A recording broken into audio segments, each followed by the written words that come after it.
We're gonna do something a little bit different this week. So it's Jan. I don't even know what the date is. I feel like every day kind of feels the same this time of year, but it's the start of the year. People are motivated, people are starting new journeys. You may be starting a new fitness journey, or you may even just be in your fitness journey and a little bit lost. And I thought, what a better time of year than to create a video about 10 things that I wish I knew at the beginning of my fitness journey, because that was a couple years ago, and God, if I knew these things at the very beginning, my journey would have been half as long to get to where I am now. And obviously I've had some physical transformations, mental, my ability to do certain things in the gym, on the track, my speed, my strength.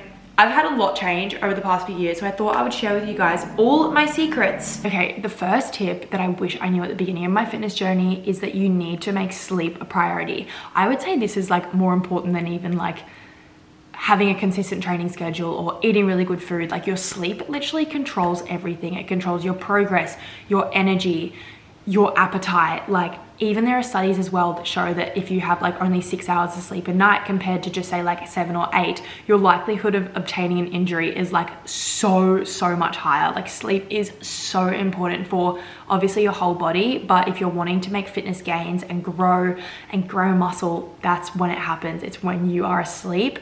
And obviously prioritizing sleep quality as well. And I know that this is like also, a lot of this is like out of people's control, to say if you have like a baby or you have like, you work night shift, but do what you can to make sleep your priority, because it literally controls everything, and it's like the foundation of your fitness journey and getting results and getting that progress that you want. Also, coincidentally, when at the very beginning of my fitness journey, when I was seeing no results, obviously I was doing a lot of things wrong, but one of them was going to bed at like 1 a.m. and waking up at 7. Every morning it felt so hard to wake up, and I always felt sore. Every time I went to the gym, I was pretty much sore. My muscles were not recovering. Energy was so low because I was so underslept. And I was reaching for like those really sugary foods and so much caffeine just to get through my day. So I cannot stress enough that not sleeping enough is doing yourself such a disservice, and it's gonna make your fitness journey so much harder as well. So if you want to commit to a training schedule and you wanna eat really well and you wanna get into all these routines, before you do that, sort out your sleep, because it's gonna make everything so much easier. Okay, I would do anything to go back in time and tell myself this, but you need to eat before training, and there is nothing cool about training fasted. There is no benefit to training with no food in your stomach. Like, results come from quality training and training with intensity, and I just don't know how I used to expect myself to train at intensity, and how I thought I did train at intensity when I had no food in my stomach. Like, if you train in the morning, the dinner that you had last night was used to grow your muscles and repair your muscles overnight, and it was used in your sleep to make all this magic happen. It's not still there readily available for you to train the next morning like 10 hours later, okay?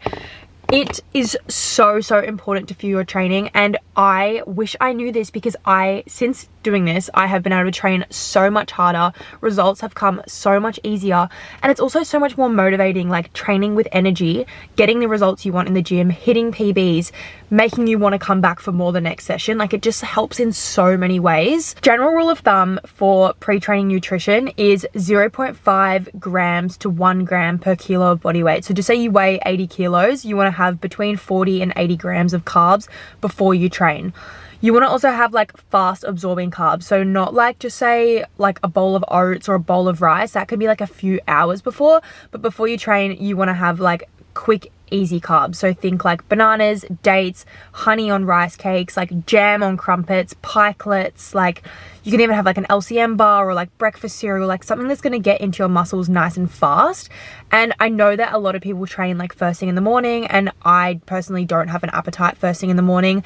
I train at around 8 a.m. so I can definitely stomach like a banana or some dates or some toast or something. But if you train at like 5 a.m. and you have no appetite, just start with something, even if it's just like a spoonful of honey. I feel like anyone can get something like that down, even if it's liquid carbs. Whenever I go to like Bali and I don't have that many snacks, I'll just like sip on like fruit juice. You can even have like a lolly snake. Like, it doesn't need to be super complex and like a full sit down meal. But seriously, training with food in your stomach is an absolute game changer, and obviously results come from quality sessions, and you just need food in your stomach. It's fuel. It's like driving with no fuel in your car. Okay, lifting heavy will not make you bulky, and that toned, so-called like toned look that so many people want, you actually need muscle to achieve that. And I think a lot of people need to understand that this whole like lifting heavy makes you bulky. A lot of that really just comes down to your diet and how much you're eating. And if you're eating with the intention of putting on muscle, then that may occur. It's just like, it's funny how people think that also like lifting bulky like a couple times or for a couple weeks or even a couple months will make you bulky. Like, it takes so long to put on muscle. It's almost like insulting to think that it takes such a short period of time to become bulky. Like, it takes years and years and years of intentionally trying to be bulky. And honestly, I could not recommend lifting heavy enough. I saw all my strength gains, all my like physical transformations from lifting heavy. And I remember at the beginning of my fitness journey, like going to the gym when I didn't know what I was doing, and I would pick up these like pissy little weights that were so light, or I just like sort of do like a leg press super light until failure, and I saw zero results. And I was just like, it was just unnecessary volume and fatigue that got me literally nowhere. If you follow like a structured training program, lifting heavy, applying progressive overload, applying more and more stress over a period of time as you get stronger, that's where you're going to see results. And there is nothing more empowering than being a woman in a gym and lifting heavy. Like, that is what makes me the most confident. And if you're someone that struggles with confidence in the gym, work on lifting heavy. And I feel like that's where it comes from experience. But I just cannot stress enough, lifting heavy weights is not going to make you bulky. It is so fun. You get to compete against yourself as well.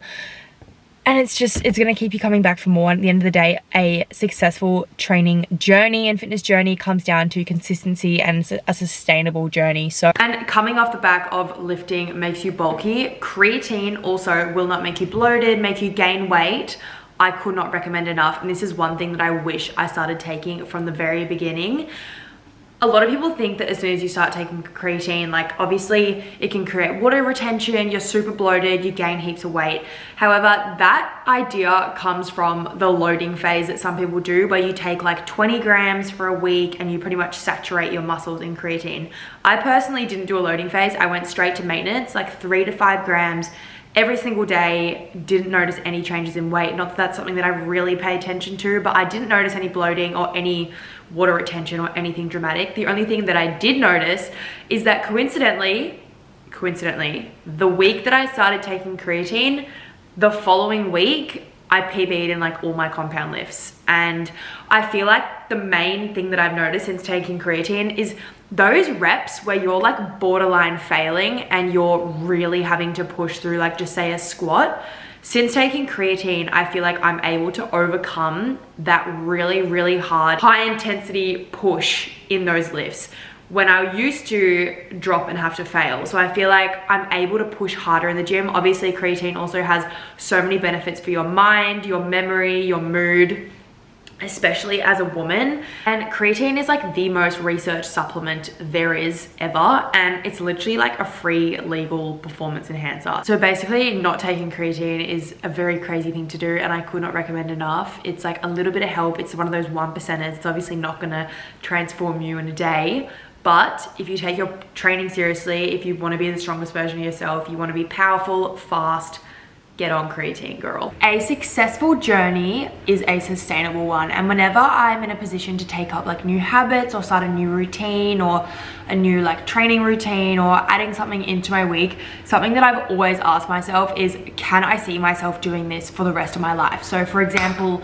anything that you do that is super extreme, ask yourself, can you see yourself like as a mum or when you're 40 still doing this? So if you're like restricting your food intake, that's not sustainable because you're not going to be able to do that for the rest of your life.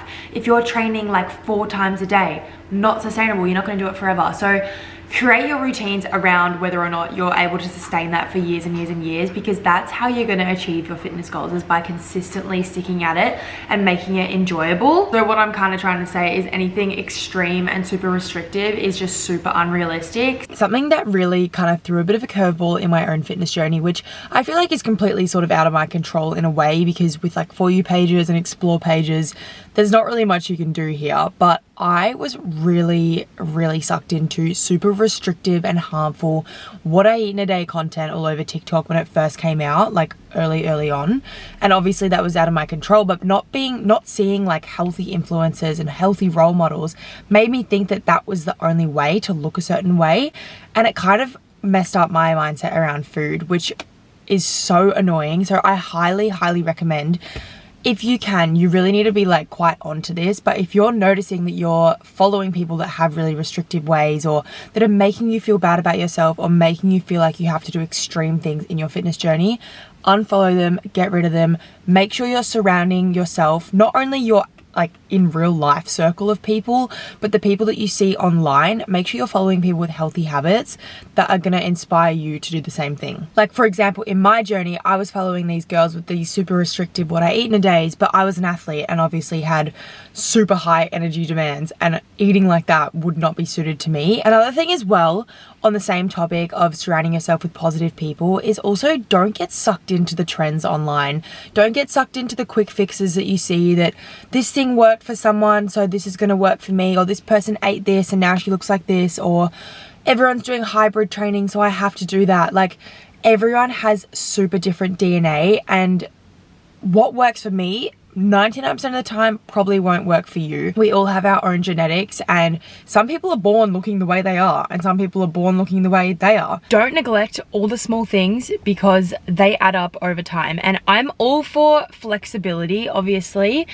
I'm not here to say you need to be super rigid and you always have to show up 100% every single day, but at the same time, actually act on the promises that you make yourself. And this is something that's going to help you build resilience, and it's going to help you build discipline, that's going to help you overcome those low motivation days throughout your journey, because you're not going to be motivated all the time. I'm talking like pushing that last rep in the gym, or hitting your protein goal like as many days as you can, because one day might not seem like much, but if you hit those goals every single day for a year, that is going to make so much progress in the long term. And on top of actually doing the things that you promise yourself, those are the periods throughout my journey where I have felt most confident in who I am. And it's not so much looking a certain way or achieving a certain thing. It's actually like investing in yourself, having trust in yourself, and doing what you say you're going to do. That's when I feel most confident. So if that's something that you struggle with, highly recommend. Rest days do not mean that you're lazy, and are so essential if you want to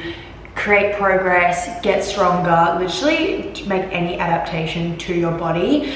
I didn't really realize the importance of rest days until I started training for performance rather than aesthetics. And something that we have to do as a sprinter is, obviously we're running super fast all the time, and our nervous systems are getting really depleted because we're exerting so hard. So in between every training session, when we've completely depleted our nervous systems, we actually have to rest for 48 hours before we do the next session. And that's how long it takes for your central nervous system to recover so that you can perform at 100% again.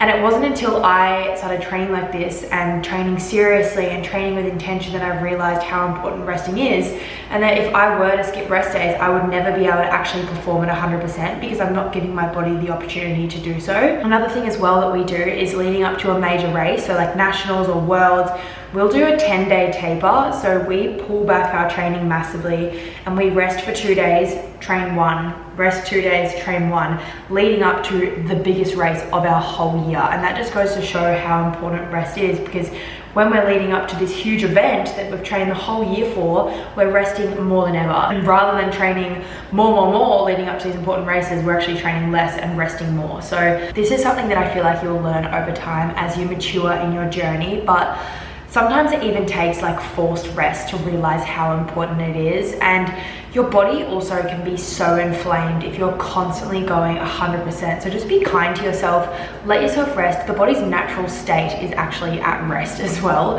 We were not put on the earth to do HIIT workouts and run marathons every single day. So be kind to yourself, figure out what works for you, listen to your body. It is 110% totally fine to go through seasons throughout your fitness journey where your goals and your priorities change, and it's really important to like embrace that, and also give yourself some grace and kindness if you are going through seasons.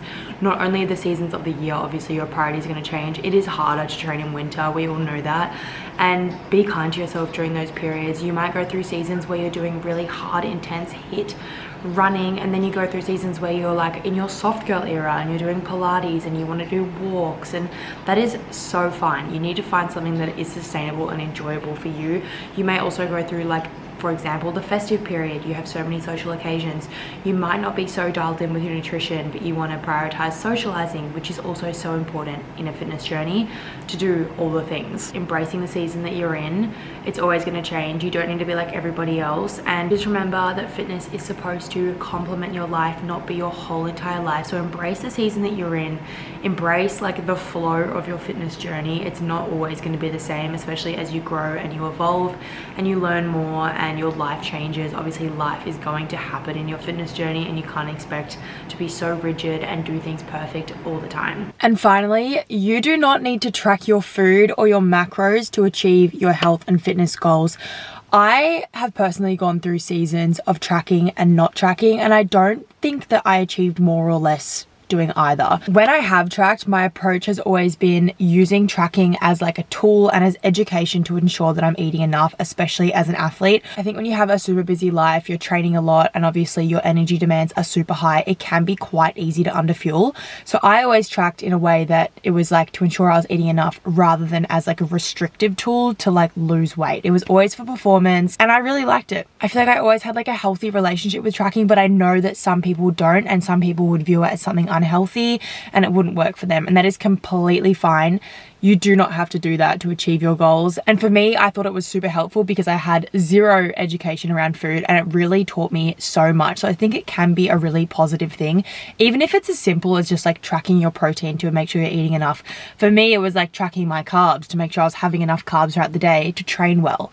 However, I'm currently in a season where I'm not tracking, and I haven't for months now. And I think the education that I got from when I was tracking, I'm able now to just sort of eyeball portion sizes. I know how much carbs is in just say like 3 dates, which is something that I'll have before I train. And I've gained like so much knowledge from that I probably don't feel like I need to track anymore. And when I have tracked, I've never been someone to like track to the gram. It's always been very sort of like flexible, just as like an awareness to ensure obviously I'm eating enough. And now I guess I'm at a place where like I know how much chicken I need in my lunch to make sure that I achieve my protein goal in that meal, or I know how much carbs is in this pre-training snack to ensure that's enough carbs to fuel my training session. So I think it can be a really positive thing, tracking, but obviously it can be quite harmful. I know some people can get obsessive with it, so it's really up to you and where your headspace is around food. I think a really healthy way to go about tracking is just tracking your protein, making sure you're getting enough, whatever your protein goal is. And if you don't want to track, I think a great way to make sure you're eating enough and you're eating, I guess, like a great balance of all the macros is just like trying to make sure that you balance your plate. That's what I try and do with all my main meals. I just have a source of carb, protein, and fat. I personally just sort of have like a balanced plate for all my main meals, and then my snacks like pre-training will be like pretty much just carbs, and then post-training I focus more so on protein and a little bit of fat. So nutrition doesn't have to be super complex. It can be super basic. I think especially if you just focus on like single ingredient foods, that's where it's easier. It's when you start making recipes with a million different ingredients, which is obviously fine, but it does make it a little bit harder if you are trying to track your food, or if you're trying to track your food without actually tracking the food. I know so many girls that are absolutely killing it in their fitness journeys that do track, and I know so many that don't track. But just remember that food is fuel. It should not be something that you fear, and it also, training should not be a punishment and something that you need to do to earn your food. I always like to go back to, you're not training to eat, you're eating to train. So make sure you fuel your sessions, because nutrition is so important if you want to perform well and achieve your goals. But that is my 10 tips. I hope you guys like this video. It's a little bit different to something I've ever done before, but let me know if you want anything more like this. Next week though, we're jumping straight back into our vlogs because I have so many updates that I'm so excited to share with you guys. But thank you so much for watching. I love you so much, and I hope you have a good day, whatever day you're watching this, and I'll see you next week.